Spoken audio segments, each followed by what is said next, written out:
A paz do Senhor, amados irmãos, alunos da Escola Bíblica Dominical.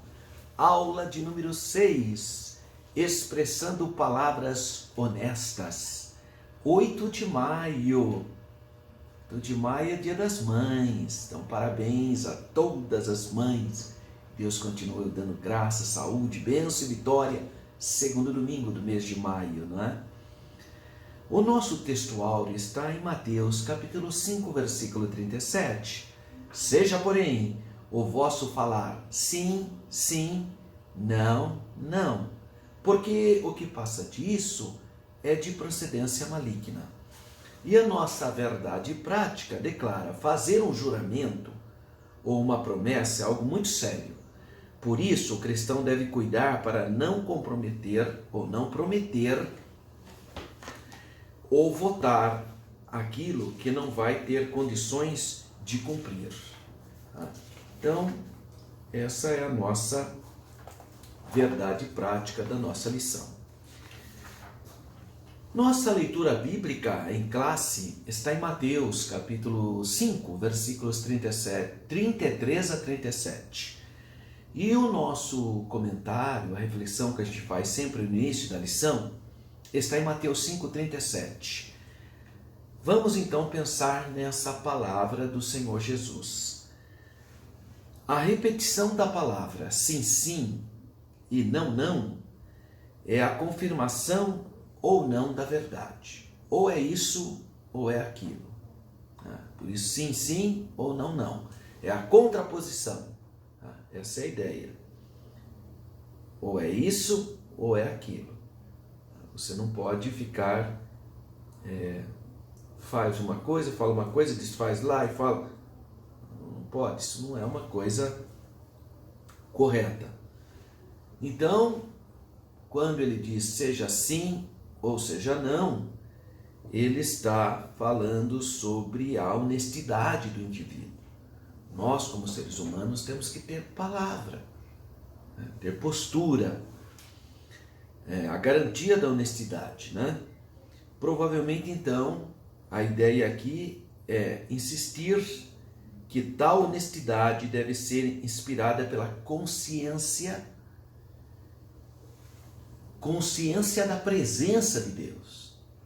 Você não está falando simplesmente porque qual é o espírito do mundo? É sempre querer enganar, sempre tirar vantagem, sempre manipular. E cristãos lavados pelo sangue de Jesus, nascidos de novo, tem que ter uma outra percepção. A percepção e a consciência que Deus está olhando as suas atitudes. Por isso que você deve falar sim ou deve falar não. Porque você tem temor de Deus. E Deus é a sua testemunha sempre. O homem cônscio da presença de Deus, ele sente a responsabilidade para com Deus e por isso ele não mente. Ele sabe que a mentira é pecado. Ele sabe que quem mente é o diabo mente desde o princípio. Por isso que o salmista, em uma das suas orações poéticas de louvor, de cântico, ele diz: para que o Senhor tirasse dele os lábios mentirosos. Livra-me dos lábios mentirosos e da língua enganadora. Olha só. Livra-me dos lábios mentirosos e da língua enganadora. Há uma doença, existe uma psicopatia de pessoas que só mentem o tempo todo, tudo é mentira. Vive no mundo da mentira. Algo influenciado por Satanás. Algo extremamente maligno. E tem gente que faz isso. Segundo o ministro de propaganda nazista, o Goebbels, ele dizia que uma mentira repetida 20 vezes torna-se verdade para aquele indivíduo. Olha que coisa horrorosa. Isso é malignidade. A pessoa repete aquela mentira para aquilo virar verdade. É uma coisa horrorosa. Que infelizmente o mundo está cheio. Fake news. Muita gente, coitada, qualquer coisa ela acredita. nesse mundo de redes sociais, não é aceitável que um crente lavado e remido no sangue de Jesus passe para frente fake news. Em hipótese alguma. Porque o que é mentira é mentira. E a mentira é a estrutura do pensamento diabólico. Então que Deus nos livre e nos guarde dessa postura. Mas a desonestidade da natureza humana expressa não apenas a tendência pecaminosa, mas que o ser humano tem uma tendência, por causa do pecado natural ou pecado original, se desviar da verdade. Então nós precisamos ter realmente muita fé e muita comunhão com Deus para ter essa postura. Se falou algo errado, tenha humildade para assumir. Irmão, eu realmente falei isso, irmão, me perdoa, eu não devia ter dito isso, em hipótese alguma. Não depois negar. Não, eu não falei não. Ele falou, irmão. Claro que falou. Mas não tem a força espiritual para reconhecer a sua fragilidade. Porque o que passa disso é de procedência maligna. Mateus 5,37, parte B. Bom, alguns interpretam então que o que passa disso é do diabo. Porque o diabo é um ser maligno. Ninguém negaria que, segundo as ideias básicas do Novo Testamento, todo mal tem origem na pessoa de Satanás, direto ou indiretamente. Mas a referência aqui é a perversidade dos homens que empregam o juramento com a intenção de enganar. Então, embora a ideia aqui, embora toda mentira realmente proceda do maligno, mas a ideia aqui é a ideia da maldade. Então, a percepção aqui é que são pessoas que vão usar da linguagem com objeto de maldade. Por isso que ele fala aqui, é de procedência maligna, no sentido de maldade, de mal. É uma conjectura má. Claro que, eu repito, que todas as coisas malignas vêm do maligno, né? Mas aqui ele está falando da natureza humana mesmo, dessa tendência pecaminosa de fazer maldade, para manipular, para enganar. Que Deus nos livre disso, irmão. Isso é sério. Tem pessoas que estão mentindo nos púlpitos, enganando pessoas, usando de mentira. Ah, mas é por uma boa causa. Não, senhor. No cristianismo, os fins não justificam os meios. Isso é comum na política. Na política, os fins justificam os meios. Mas o evangelho é poder de Deus. No poder do evangelho, os fins não justificam os meios. Porque Deus é a verdade absoluta. Jesus disse, eu sou a verdade. Então não pode, em hipótese alguma, utilizar de fraude, de manipulação religiosa, de mentira, e dizer que está promovendo a causa de Deus. Isso é malignidade humana ou é literalmente ciladas de Satanás.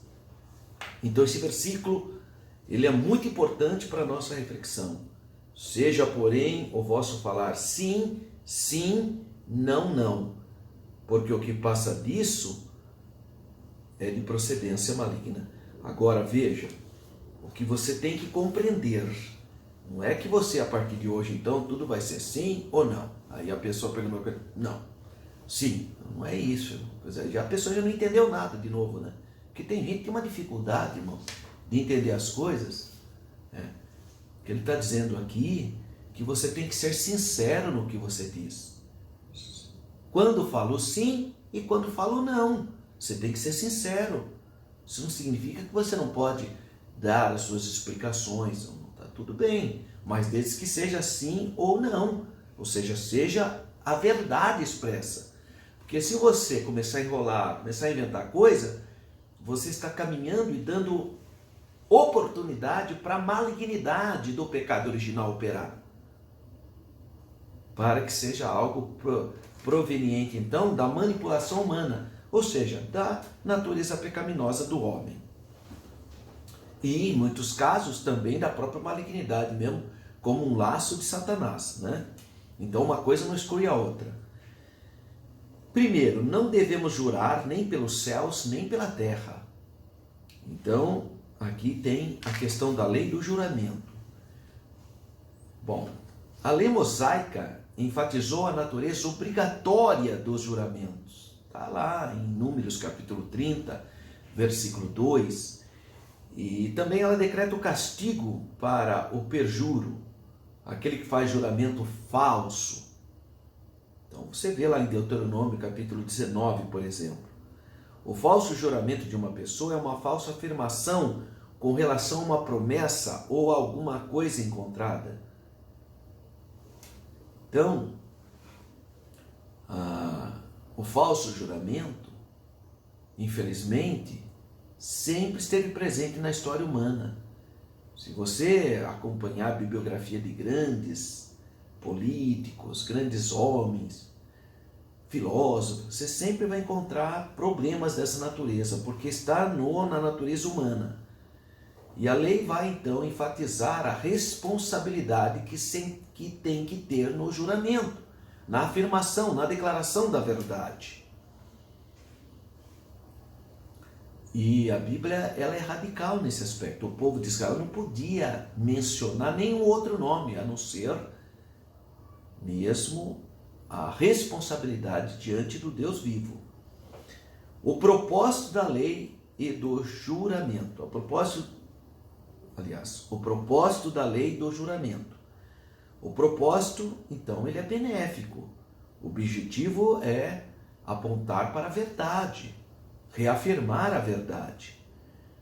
É um apelo solene de que uma pessoa fazia diante de Deus, diante da sua própria consciência, diante do juiz, que ele ia falar só o que é verdadeiro. Ele não ia cometer nenhum tipo de inverdade. Então, os juramentos na Bíblia são de dois tipos: aqueles feitos por Deus e aqueles feitos pelos homens. São os dois tipos de juramentos. 1.3: não jureis nem pelo céu, nem pela terra. Bom, então o estratagema dos escribas e fariseus quanto ao juramento pode ser notado quando eles diziam que qualquer voto que o adorador fizesse, usando o nome de Deus, estaria então vinculado àquele juramento. Mas um voto feito sem que fosse pronunciado o nome de Deus era de menor valor. Nesse caso não precisava ser cumprido. Então era a interpretação rabínica da época de Jesus sobre o juramento. Então, se você jurasse em nome de Deus, você tinha que cumprir. Mas se você jurasse, não pusesse Deus no meio, você estava livre. Tá? Essa era a ideia. Jesus foi contra esse procedimento e ele chamou isso de hipocrisia. E Jesus confrontou isso, conforme Mateus 23, 16 ao 18.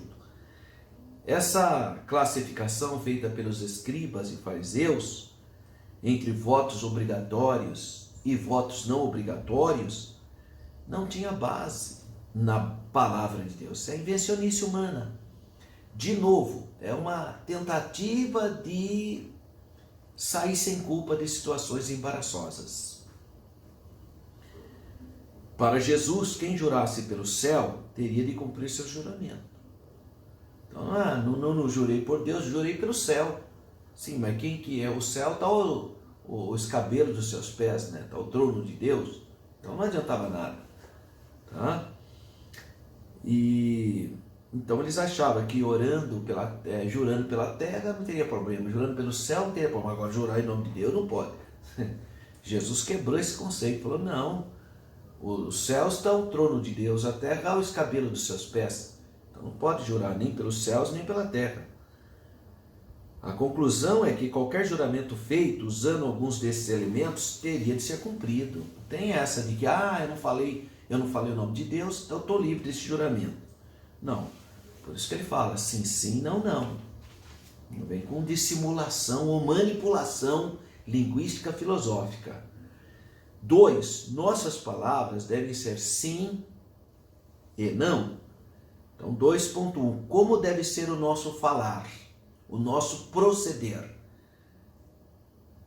Bom, Aqui ele põe a fala, as afirmações ou a negação como algo muito vital, muito relevante. Declara então, quando a pessoa abre a boca, você sabe quem ela é. Porque a gente fala do que o coração está cheio. Então, as pessoas observadoras logo percebem o que está no coração de uma pessoa. Um cristão verdadeiro sempre procura falar a verdade e a sabedoria, porque o coração dele está cheio da graça de Deus, da unção de Deus, da palavra santificadora de Deus. Jesus foi bem categórico quando afirma que pelas palavras de alguém pode ser justificado ou condenado, conforme Mateus 12:37. Um cristão cheio das verdades divinas terá um falar verdadeiro, com sabedoria, com mansidão, com equilíbrio. Jesus, o Senhor Jesus, o Salvador, o Verbo que se fez carne, nosso Salvador querido, exige o tempo todo honestidade nossa. Em outras palavras, não há padrão duplo no cristianismo. Há padrão duplo no Islã, por exemplo. No caso do islamismo, os fins justificam os meios. Se precisar matar alguém para defender o nome de Deus, pode matar. Quer dizer, é uma coisa, claro, que não é qualquer muçulmano que pensa assim. Eu estou falando dos terroristas do Estado Islâmico, por exemplo. Não é correto isso. Matar está errado. Mesmo se você vê, não, vou matar para defender o nome de Deus. Está errado. Não pode. Até parece que Deus precisa desse tipo de defesa, se Ele é o dono da vida. Você não precisa querer fazer coisa para Deus se Ele mesmo é o Deus do poder. Então, não há padrão duplo no cristianismo. Certo é certo, errado é errado. Não adianta você querer pegar uma coisa errada e tentar justificar e transformar o certo em errado. Isso não existe, porque não há padrão duplo para Deus, para o cristão. 2.2. Sim, o sim e o não na vida de Paulo. Há situações em que empregamos nossa palavra e por algum motivo a gente não consegue manter aquele empenho, ou aquilo que dissemos naquele momento sai diferente do que a gente planeja. Em 2 Coríntios capítulo 1, versículo 12 a 24, há um relato de um episódio que ocorreu com o apóstolo Paulo. Ele fez planos de visitar os irmãos de Corinto, porém, por diversas vezes foi impedido, e as coisas não saíram como ele havia planejado, conforme 2 Coríntios 1,6. Por isso, os acusadores de Paulo se valiam dessa situação para fazer graves e sérias acusações contra Paulo, dizendo que ele não era confiável, que ele falava uma coisa e fazia outra. Paulo refuta seus opositores, dizendo que não era o tipo de pessoa que diria sim, quando na realidade queria dizer não, porque a ideia do novo do duplo padrão moral, duplo padrão moral. O apóstolo toma Deus como sua fiel testemunha e explica o motivo pela qual ele não tinha ido fazer aquela visita. Ele explica, está em 2 Coríntios 1:23. Então, muitas vezes, você fala uma coisa, irmão, se Deus quiser, vou estar com vocês também. Não dá certo. Uma enfermidade, uma greve, não dá para você chegar lá. Aí você não é mais confiável, porque você falou uma coisa e ele não fez. Então, irmão, cuidado.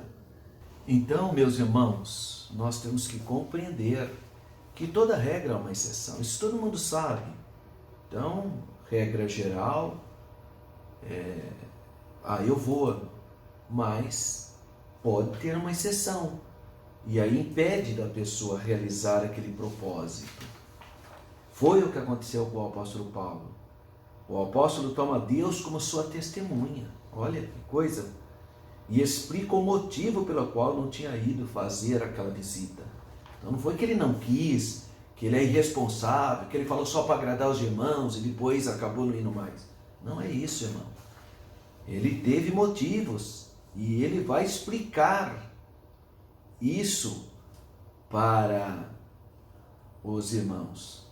Ele vai falar da grande vontade, do grande desejo que ele tinha de visitá-los e declara a todos a simplicidade, a sinceridade da sua vida, tanto diante da igreja como diante de Deus, que é o mais importante. Da mesma maneira que os coríntios podiam confiar em Deus, e que esse Deus manteria suas promessas, eles poderiam confiar também no apóstolo dos gentios, no apóstolo Paulo. Porque quando ele dizia algo, ele cumpria. Claro que situações adversas impediram dele estar lá, mas Deus conhecia o coração dele. 2.3. O que passar disso é uma procedência maligna. Como o caso que aconteceu em Corinto, em que Paulo conhece a importância da honestidade e da sinceridade nas palavras e ações, Deus quer que sejamos verdadeiros e transparentes em todos os relacionamentos. Então é importante, irmão, quando você fala que vai visitar uma pessoa, visite-a. Se não deu para visitar, ligue e avise: olha, eu não pude, Deus, irmão, me perdoa. Não é correto você deixar a pessoa esperando. Ainda mais no mundo corrido como é hoje. Como você pode dizer que vai fazer uma coisa e depois não faz? Aí a pessoa fica te esperando. Já teve caso, irmão, na minha casa, eu com a minha esposa, assim, desejoso de receber aquela visita daquela pessoa. Minha esposa comprou coisas, deixamos a mesa arrumada, aí a pessoa não aparece. Ainda a gente humildemente ligamos para a pessoa, porque ficamos preocupados se tivesse acontecido alguma coisa. Aí a pessoa: irmão, me desculpa, não vai dar para ir hoje, mas amanhã, certeza que eu estaria amanhã. Tá bom, Deus abençoe e tal. Fui lá, mesma coisa, comprou coisa no mercado, deixou tudo caprichado à mesa. A pessoa não aparece, irmão. Aí a gente fica numa situação triste, né? Claro, nem sei se eu devo ligar ou não, porque aí passa o tempo, tudo enquanto com a pessoa: irmão, fiquei de lá, não deu, irmão, me perdoa, sabe como? Ele não se toca que a gente dispensou aquele horário, foi no mercado, teve despesa. Não tem noção, é sem noção, irmão. Você não pode ser assim, irmão. Se você falou que vai fazer uma visita, faça. Se não pode, liga com antecedência para a pessoa não perder aquele tempo, aquela energia, aquele recurso. Então, não pode ser assim. Agora, era plenamente justificável se a pessoa falou: pastor, fiquei doente, fiquei gripado, não ia passar gripe para sua família, está perfeito, está certinho, não deve ir mesmo. Pastor, quebrou meu carro, perfeitamente, mas avisa, né? Manda lá hoje, com tantos meios de comunicação, custa dar um toque: irmão, me perdoa, eu não vou poder ir. Agora, irmão, pode ocorrer também da pessoa esquecer. Pode, nós somos seres humanos, mas seja honesto. Irmão, me perdoa, em nome de Jesus, eu esqueci, irmão, me perdoa, eu estou errado, eu esqueci. Seja honesto, né? Então, não podemos, irmão, seguir o curso do mundo. Como que o mundo é? O mundo não está nem aí, irmão. O mundo, ele não sente, ele não tem responsabilidade. A pessoa fala que vai e não vai. É igual, irmão, às vezes uma festa de aniversário de casamento, irmão. Puxa vida, a pessoa pede para confirmar, por quê? Porque é caro, irmão. Agora os pais, os próprios noivos, ou os próprios aniversariantes, faz aquele esforço, contrata buffet, vai tudo. Aí a pessoa, irmão, fala que vai, não vai, ele gasta, meu Deus do céu, olha que imprudência. Os noivos, os convidados, o anfitrião podia convidar outra pessoa. Então custa você avisar a pessoa, falar: irmão, eu não vou poder ir, esse dia eu não poder estar com os irmãos, gostaria de estar aí, se alegrando do seu casamento, mas não vou poder ir, irmão. Irmão, gostaria de ir no seu aniversário, mas eu não vou poder ir. Irmão, tem que fazer isso, irmão, principalmente quando vem lá o convite dizendo: confirma até o dia tal. Agora tem gente, irmão, não está nem aí, sabe, é uma irresponsabilidade, sabe, não tem noção. Até o dia que ele for organizar uma festa e ter prejuízo, aí vai aprender, porque tem gente que só aprende na base do sofrimento, irmão, infelizmente. Então tem que ser responsável. Não dá. Dá. Tem que avisar, irmão. Agora não há problema nenhum se ocorrer um acidente, alguma coisa, isso aí não é. Essa é a exceção. A pessoa sempre está firme, sempre pontual, sempre. Aí uma vez, todo mundo entende perfeitamente, irmão. Agora a pessoa, irmão, todo dia chega atrasado. Todo dia. Sem um motivo, porque às vezes tem um motivo justo, né? Às vezes tem um motivo, essa pessoa, coitada, mora num local completamente sem acesso, aí obviamente que ele não vai chegar nunca pontualmente mesmo. Mas se a pessoa tem todas as condições e mora do lado da igreja, não é chega tudo de qualquer jeito, não pode ser assim, irmão, precisa ser mais sério, precisa ter responsabilidade diante de Deus, porque o primeiro ato é de Deus, é a sua mente diante de Deus, a sua responsabilidade diante de Deus em primeiro lugar, depois os homens, né? Tá?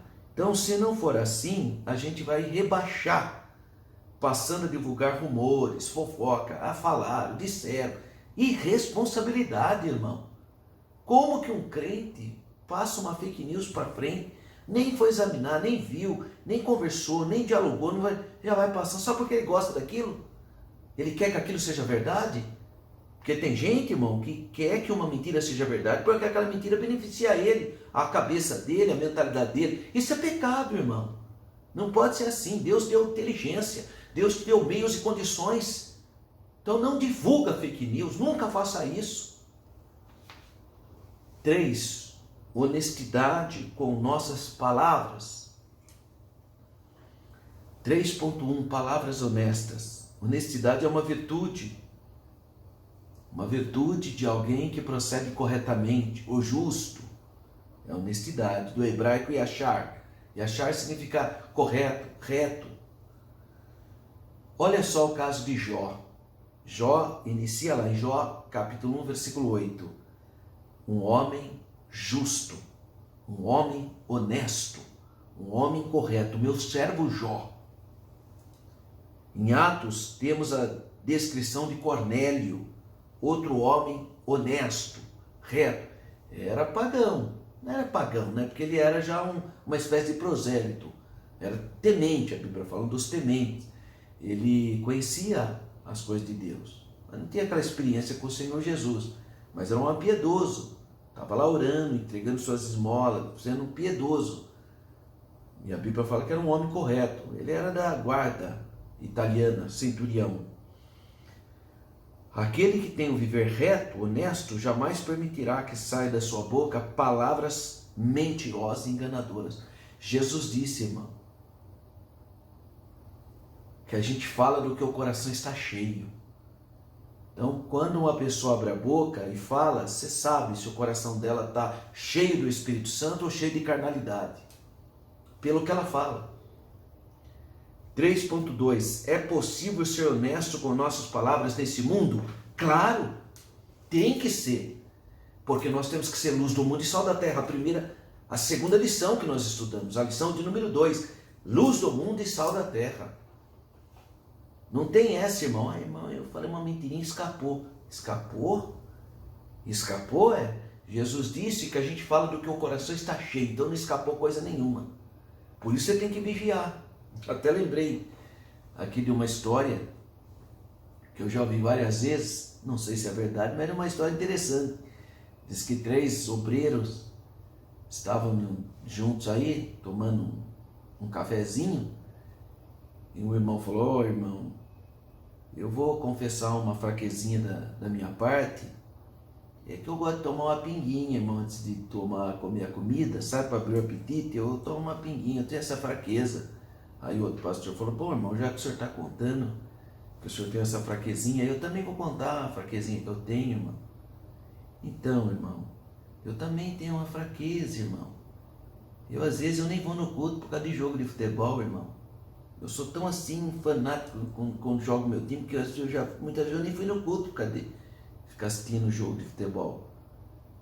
E o outro irmão ficava quietinho, ele tomando cafezinho dele, não falava nada. Aí os dois olharam para ele e falaram, e o senhor, irmão? Ele falou, irmão, eu também tenho uma fraquezinha, mas eu tenho até vergonha de contar a minha fraquezinha. Já irmão, qual é a sua fraqueza? Irmão, eu não aguento guardar as coisas, eu conto tudo para os outros, tudo que eu ouço eu conto para os outros. É dureza, né, irmão? É dureza, irmão. Jesus falou que a gente fala do que o coração está cheio, irmão. Então, muito cuidado. Procura estudar a palavra de Deus, ser temente a Deus, buscar a direção do Espírito Santo. Se você não é batizado com o Espírito Santo, buscar o revestimento do poder, ter sede de Deus, tá? Orando todo o tempo, para ter um coração puro, irmão. Pede para Jesus lavar o seu coração com o sangue dele. O sangue dele limpa, tira tudo. 3.2. Então é possível sim você ser uma pessoa honesta nesse mundo tenebroso que nós vivemos. Porque quem faz a obra no nosso caráter é o Espírito Santo. É a pessoa do Espírito Santo. Olha que coisa maravilhosa. Então o verdadeiro discípulo do Senhor Jesus, que faz parte do reino de Deus, do reino eterno de Deus, é honesto nas palavras, íntegro no caráter, que tem prazer nas coisas certas, que tem prazer nas coisas de Deus e jamais usa de meias verdades, sabe, de artifício, ilusionismo, como Satanás faz, tá? Porque o pai da mentira é o diabo, ele mente desde o princípio, a Bíblia diz. Jesus é a verdade em essência. João 14,6, Jesus é a verdade absoluta. Ele disse, eu sou a verdade. Então a verdade absoluta. Então nós temos que ter essa postura. Sim, sim, não, não. Ou seja, ser verdadeiro. E 3.3, dando testemunho. Uma pessoa honesta revela dignidade de caráter. Essa pessoa é honrada. Essa pessoa as pessoas podem confiar. Essas pessoas, as pessoas têm como referência. Salomão disse que tortuoso é o caminho do homem cheio de culpa, mas reto o proceder do homem honesto. Provérbios 21:8. Então o verdadeiro cristão procura ser honesto no que fala, mantendo-se longe da falsidade, da mentira, da roda dos escarnecedores, conservando a verdade no coração. Esse é o objetivo maior dele. Vem a pergunta aqui, você é conhecido por ser uma pessoa de palavra? Quando você fala, você honra o que você disse? Essa é a pergunta. Você é conhecido por ser uma pessoa de palavra? Se você fala, você honra? Porque a pessoa de palavra, até quando ele tem prejuízo, ele honra. Mesmo tendo prejuízo. Porque é de palavra. Se ele falou, ele sustenta. A vontade de Deus é que eu e você estejamos firmados na verdade. E estejamos na verdade o tempo todo. Para fechar as considerações finais, nós devemos viver nesse mundo como verdadeiros seguidores de Cristo. E Cristo é a verdade. Não existe padrão duplo. Sou uma coisa aqui, outro aqui. Os fins justificam os meios. Não existe isso diante de Deus. Quem nasceu de novo tem palavras verdadeiras. É sim ou é não. Não tem padrão duplo. Graças a Deus, a vontade de Deus é essa. Jesus condenou sistematicamente toda hipocrisia. Pessoas que tinham padrão duplo, falavam uma coisa e viviam outra. E se iludindo com falsos discursos, Jesus condenou, chamou-os de hipócrita. Parecia ser muito santo, mas Deus que conhece o coração, via que não era nada daquilo. Nós temos que ter essa postura de sinceridade, de amar a verdade, buscar a santidade na palavra de Deus, permitir que a palavra de Deus opere em nós uma postura de verdade e não viver na carnalidade buscando os próprios interesses ou como aquele ditado brasileiro, jeitinho brasileiro. Não tem jeitinho. Nós temos que ter compromisso com Jesus, invocar o sangue de Jesus que nos purifica de todo pecado e viver uma vida de verdade, de transparência, não de teatro, não sendo uma coisa que você não é. E tudo isso começa dentro da casa da gente. Na casa da gente é o melhor local para você viver essa plenitude do Evangelho, sendo sincero, sendo honesto, pelo poder da palavra de Deus. Quem faz isso? É você porque você é um super-homem? É você porque você é uma super-mulher? Não. É o Espírito Santo, o Espírito de Deus trabalhando no seu caráter, na sua vida. Então nós somos mais que vitoriosos por aquele que nos comprou. Graças a Deus. Eu quero convidar você uma vez mais para acessar o meu site. É www.professoralberto.com.br. Nesse site você pode baixar a lição. Você pode baixar os slides da lição. Você pode adaptá-los e ministrar lá na sua classe, ou usar o que eu deixo aí disponível para melhorar o seu ensinamento, a sua classe de escola bíblica dominical. Os slides são disponíveis para você. Eu quero também, uma vez mais, sugestionar para você adquirir a nossa declaração de fé. É muito importante esse material. É o elemento balizador da nossa fé. Quero também sugestionar para você, para a sua biblioteca, livros da minha autoria. Esse aqui, O Povo de Israel, uma perspectiva bíblica, histórica e pentecostal. Um livro fácil de ler. Aqui está registrado a história desde a chamada de Abraão até os últimos tratados de paz que Israel fez com os países árabes, o Pacto Filhos de Abraão. Está disponível para você, um livro fácil de ler, um livro gostoso de ler.